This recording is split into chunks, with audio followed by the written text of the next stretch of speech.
बातमी आहे सर्वपक्षीयांनी वारकऱ्यांच्या केलेल्या स्वागताची। संत तुकाराम महाराज यांच्या पालखीचे पिंपरी चिंचवड शहरातील भक्ती शक्ती चौक येथे आगमन झाले। यावेळी शहरातील सर्वच पक्षाकडून वारकऱ्यांच्या सेवेसाठी पाणीपोई तसेच अल्पोपहाराचे आयोजन करण्यात आले होते।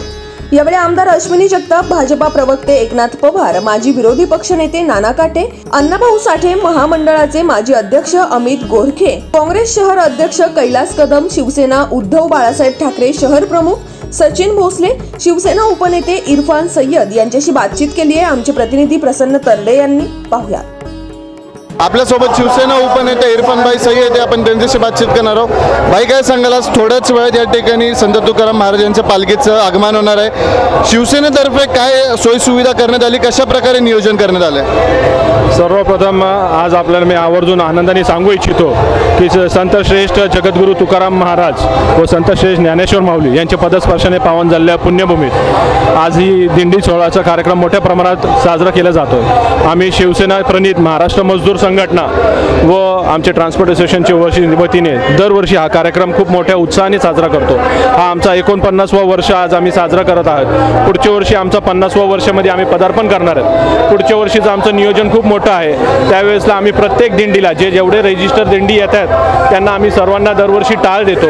यावर्षी आम्ही त्यांना बुंदी व तुळस डोक्यावर घेऊन जाण्यासाठी देणार आहे व पुढच्या वर्षी आम्ही त्या प्रत्येक दिंडीला विना वाटणार आहोत। यंदाच्या वर्षी शिवसेना पक्षातर्फे विठ्ठलाकडे काय साकडं घालणार आहात? आम्ही विठू माऊलीकडे ही साकडं घालणार आहे की आमच्या राज्याचे मुख्यमंत्री माननीय एकनाथभाई शिंदे व उपमुख्यमंत्री देवेंद्रजी फडणवीस ज्या प्रकारे आज सर्वसामान्यांसाठी काम करतात आहे। आपण सर्वांनी पाहिलं की जी 10 वर्षात गेली कामं झालेली नाहीत ते 9 महिन्यात त्यांनी मोठ्या प्रमाणात केलेली आहे। आता उदाहरणार्थ आपण सर्वकडे पाहताय की शासन आपले दरबारी हा खूप मोठ्या प्रमाणात उपक्रम चालू आहे। त्याचा सर्वसामान्य जनतेला खूप मोठ्या प्रमाणात फायदा होत आहे व आम्ही विठू माऊलीकडे ही प्रार्थना करणार आहे की आमचे मुख्यमंत्री व देवेंद्रजींचं आरोग्य चांगले ठेवा। आपल्यासोबत चिंचवड विधानसभा मतदारसंघाचे आमदार अश्विनीताई जगताप, आपण त्यांच्या देखील प्रतिक्रिया घेणार आहोत। अश्विनीताई, काय सांगाल, आज पिंपरी चिंचवड शहरामध्ये संत तुकाराम महाराज यांचं पालखीचं आगमन झाले, तुमच्याकडून देखील स्वागत करण्यात आले, कसं वाटतंय? खूप छान वाटतंय। अगदी सगळ्या नगरीमध्ये आनंद असा उत्साह संचारलेला आहे आणि खूप छान वाटतंय। पालखीचं अगदी तुकाराम महाराज अवतरल्यासारखं वाटतंय। अगदी इतकं छान वाटतं, खूप सुरेख असं वातावरण निर्माती झालेली आहे। यंदाच्या वर्षी दुर्दैवाने आपल्यामध्ये भाऊ नाही आहेत, पण आपण पाहू शकतो की मागील काही वर्षांपासून भाऊ देखील या सोहळ्यामध्ये सहभागी होत असतात। यंदाच्या वर्षी तुम्ही या सोहळ्यात सहभाग घ्यावा, कसं वाटतंय? छान वाटतंय, साहेब असल्यासारखंच वाटतंय, कारण दरवर्षीप्रमाणे आम्ही यावर्षी पण आरोग्य शिबिराचा कॅम्प घेतलेला आहे आणि त्या कॅम्पद्वारे साहेबांकडून जशी पहिल्यापासून शिकवण होती तसंच सगळ्या वारकऱ्यांची आम्ही आरोग्याची काळजी घेत आहोत। यंदाच्या वर्षी विठ्ठलाकडे काय साकडं घालणार आहात? सर्वांना सुख समृद्धी आणि आरोग्यदायी जावं हे वर्ष आणि इथून पुढेही सर्वांना आरोग्य चांगलं राहावं हे साकडं घालणार आहे। आपल्यासोबत भाजप प्रवक्ते एकनाथ पवार आहेत, आपण त्यांच्या प्रतिक्रिया घेणार आहोत। पवार साहेब, काय सांगाल, आज पिंपरी चिंचवड शहरात स्वागत होत आहे संत तुकाराम रायांच्या पालखीचं, भाजपकडून कशा पद्धतीने स्वागत करण्यात येते? खरं तर पिंपरी चिंचवडवासी खूप नशीबवान आहेत की माऊलीची पालखी आणि संत तुकोबारायाची पालखी या शहरामधून जाते, त्यांचं स्वागत करण्याचं काम या शहरवासी करतायत। मला असं वाटतं की गेल्या 5 वर्षापासून महापालिकेमध्ये जी भारतीय जनता पार्टीची सत्ता होती, आदरणीय देवेंद्रजीच्या आणि नरेंद्रभाई मोदींच्या नेतृत्वामध्ये केंद्रामध्ये आणि राज्यात सत्ता आहे आणि मला असं वाटतं की वारकऱ्यांना दिवसेंदिवस चांगल्या सुविधा मिळाल्या पाहिजे, कुठल्याही वारकऱ्यांना त्रास नाही झाला पाहिजे। मला वाटतं की खबरदारी करतर भारतीय जनता पार्टीचं या राज्यामधलं सरकार, केंद्रातलं सरकार आणि माननीय महेश दादाच्या नेतृत्वामध्ये या पार्टीमध्ये इथे जी सत्ता आहे, मला वाटतं की आपण एक चांगली काळजी वारकऱ्यांची घेतोय आणि एक भाविक म्हणून खरं तर एक आज आनंदाचा जो क्षण आपल्या डोळ्यासमोर दिसतोय। सगळी सुखदुःख घरामधली सगळी त्रास सोडून देऊन आज एक आनंदमय वातावरणामध्ये माऊलीच्या दृष्टीनं पंढरपूरला सगळे वारकरी जात आहेत, त्याच्यामध्ये सहभागी होण्याची आम्हालाही संधी मिळते, तर ते आमच्या सगळ्याचं अहोभाग्य आहे। यंदाच्या वर्षी विठ्ठलाकडे भाजप पिंपरी चिंचवड शहरातर्फे काय साकडं घालणार आहात? साकडं एवढं सांगू की पिंपरी चिंचवड शहरवासियांना गेल्या 5 वर्षामध्ये महापालिकेमध्ये सत्ता मिळाली, निश्चितच पांडुरंगाचा आशीर्वादानं येणाऱ्या पुढच्या निवडणुकीमध्ये सुद्धा पांडुरंगाच्या आशीर्वादन या महापालिकेमध्ये भारतीय जनता पार्टीची सत्ता येईल। आज जगद्गुरू संत तुकाराम महाराजांची पालखी या पिंपरी चिंचवड शहरात निगडीच्या माध्यमातून पहिल्यांदाच पहिलं पाऊल म्हणूयात शहरात या निगडीच्या माध्यमातून टाकत असते आणि दरवर्षीच्या प्रथेप्रमाणे पिंपरी चिंचवड शहर भाजपच्या वतीनं जंगी स्वागत या पालखीचं आम्ही करत असतो आणि याही वर्षी त्याच पद्धतीने सर्व आम्ही पदाधिकारी एकत्र येऊन ह्या पालखीचं स्वागत करतोय आणि विठुराया चरणी एवढीच आमच्या पूर्ण भाजपच्या वतीनं विनंती राहील, याही वर्षी सगळ्यांना सुखी ठेव, भरपूर पाऊस पडू देत आणि गोरगरीब जनतेचे कायम या निसर्गापासून रक्षण कर आणि भरभरून दे. धन्यवाद. आपल्यासोबत राष्ट्रवादी काँग्रेस पक्षाचे माजी विरोधी पक्षनेते विठ्ठल उर्फ नाना काटे आहेत. नाना, काय सांगाल, राष्ट्रवादी पक्षातर्फे कशा पद्धतीने जे पालखीमध्ये सहभागी झालेले वारकरी त्यांचं कशा पद्धतीने स्वागत करण्यात येणार आहे? आज या ठिकाणी कालच महाराजांचं प्रस्थान देववरून झालेलं आहे आणि देववरून हे प्रस्थान झाल्यानंतर आज या ठिकाणी भक्तिशक्ती चौकामध्ये राष्ट्रवादी काँग्रेस पार्टीच्या वतीनं सर्व पालखीचं व सर्व दिंडेकरींचं आम्ही स्वागत करणार आहोत.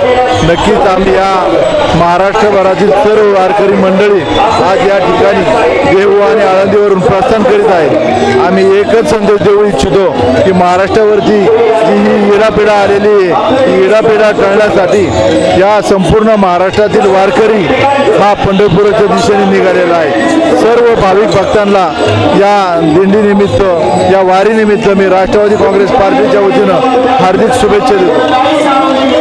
या वर्षी राष्ट्रवादी काँग्रेस पार्टी पिंपरी चिंचवड शहरातर्फे विठ्ठलाकडे काय साकडं घालणार आहात? ज्या पद्धतीनं या महाराष्ट्रावरती इडापिडा आलेली आहे, ही इडापिडा टळू दे हेच मागणं विठ्ठलाकडे मागणार आहे. सचिन भाऊ, यंदाच्या वर्षी पिंपरी चिंचवड शहराचे संत तुकाराम महाराज यांच्या पालखीचं आगमन होत आहे, याकडे कसं बघता, कशा पद्धतीने तुमच्या पक्षाद्वारे त्यांचं स्वागत करणार आहात? रामकृष्ण हरी. दरवर्षी शिवसेना उद्धव बाळासाहेब ठाकरे या पक्षाच्या वतीने संतश्रेष्ठ ज्ञानेश्वर महाराज तसेच जगद्गुरू तुकाराम महाराज यांच्या पालखी सोहळ्याचं स्वागत या ठिकाणी भक्तिशक्ती चौकामध्ये शहरातील तमाम शिवसैनिकांच्या वतीने या ठिकाणी करण्यात येत आहे. आपण जर पाहिलं तर आम्ही दरवर्षी एक भव्य असा पुष्पहार पादुकांना, महाराजांच्या पादुकांना अर्पण करून आम्ही या ठिकाणी महाराजांचं स्वागत करतो आणि सर्व भाविक वारकरी भक्तांची वारी ही आनंदाची व्हावी आणि पांडुरंगाचं दर्शन हे सर्वांना घडो असं या ठिकाणी मी पांडुरंग चरणी प्रार्थना करतो. त्याच्या वर्षी तुम्ही ॲम्ब्युलन्सची देखील सोय केली, काय सांगाल याबद्दल? शिवसेना उद्धव बाळासाहेब ठाकरे या पक्षाच्या वतीने गेल्या 7 ते 8 वर्षांपासून या सोहळ्यामध्ये मोफत रुग्णवाहिकेची सेवा आपण उपलब्ध करून देतो. अनेक हजारो वारकऱ्यांना या सेवेचा लाभ घेता येतो. खऱ्या अर्थानं आम्हा शिवसैनिकांना हे भाग्य लाभतंय की आमच्या हातून या सर्व वारकऱ्यांची सेवा घडते. त्यामुळे आम्ही सर्वजण पांडुरंग चरणी नतमस्तक होतो आणि पुन्हा एकदा सर्व वारकरी भाविक भक्तांना या पायी वारीसाठी मनपूर्वक हार्दिक शुभेच्छा देतो. शिवसेना उद्धव बाळासाहेब ठाकरे पिंपरी चिंचवड शहरातर्फे यंदाच्या वर्षी विठ्ठलाकडे काय साकडं घालणार आहात? आपल्याला माहित आहे की यावर्षी 1 वर्ष पूर्ण होतंय.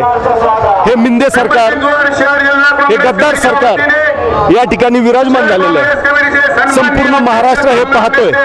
माझा वारकरी संप्रदाय असेल आणि सर्व लोक असतील हे उघड्या डोळ्याने पाहत आहेत. त्यामुळे पांडुरंग चरणी एकच प्रार्थना करतो की यापुढे या महाराष्ट्रामध्ये येणारं सरकार हे सद्विवेक बुद्धीने प्रस्थापित झालेलं सरकार असो, अनेक चांगल्या विचारांचं सरकार असावं. गद्दार विचारांची जी लोक आहेत, जी गद्दारी करणारी लोक आहेत, यांना या महाराष्ट्रातली जनता आणि हे वारकरी संप्रदायातील माझे सर्व बांधव या गद्दारांना हद्दपार केल्याशिवाय राहणार नाही. आपल्यासोबत काँग्रेस शहराध्यक्ष कैलास कदम आहेत, आपण त्यांच्याशी बातचीत करणार आहोत. कैलास भाऊ, काय सांगाल, आज पालखीचं आगमन पिंपरी चिंचवड शहरात होत आहे, काँग्रेस पार्टीतर्फे कशा पद्धतीने स्वागत करण्यात येणार आहे? दरवर्षी ज्या पद्धतीने संत जगद्गुरू संत तुकाराम महाराजांची पालखी देहूपासून प्रस्थान करते, दरवर्षी सालाबादप्रमाणे काँग्रेस पक्षाच्या वतीने याच ठिकाणी भव्य असा या ठिकाणी मंडप उभारण्यात येतो आणि पाणी ही अत्यंत गरज आहे की पाणी वाटप दरवर्षी आम्ही या ठिकाणी आम्ही करत असतो. अशीच आम्ही जी माऊलींची पालखी आळंदीमधून निघते त्या पालखीसाठी देखील आम्ही याच पद्धतीच्या मॅगझिन चौकामध्ये आमचा मंडप असतो आणि येणाऱ्या आमच्या सगळ्या भाविकांना म्हणजे जे दिंड्या येतात त्या दिंड्या सगळ्या दिंड्यांना पिंपरी चिंचवड शहर काँग्रेसच्या वतीने पाणी वाटपाचा कार्यक्रम आम्ही या ठिकाणी घेतो. येणाऱ्या सगळ्या आमच्या दिंडी प्रमुखांना आणि दिंडी वारकऱ्यांना या पायी प्रवास करत असताना त्यांना सुखाचं समृद्धीचं आणि यावर्षी चांगल्या पद्धतीने पाऊस होत हीच विठ्ठल चरणी प्रार्थना करतो आणि सगळ्यांना सुखी आनंदी सुखी ठेवा अशी प्रार्थना या ठिकाणी करतो. काँग्रेस पार्टी पिंपरी चिंचवड शहरातर्फे विठ्ठलाकडे काय साकडं घालणार आहात? विठ्ठलाकडे ही साकडं घालेल की या देशामध्ये या राज्यामध्ये ही महागाई नष्ट व्हावी, बेरोजगारी नष्ट व्हावी. महागाईने जो कळस गाठलेला आहे, बेरोजगारीने जो कळस गाठलेला आहे आणि जातीय धर्मांध राजकारण जे देशामध्ये सुरू आहे, राज्यामध्ये सुरू आहे, त्यावर कुठेतरी हा आळा बसला पाहिजे हीच विठ्ठल चरणी प्रार्थना करतो आणि पिंपरी चिंचवड शहरवासियांच्या करदात्यांना मुबलक 24 तास पाणी मिळावं अशी विठ्ठला चरणी साकडं घालतो आणि थांबतो.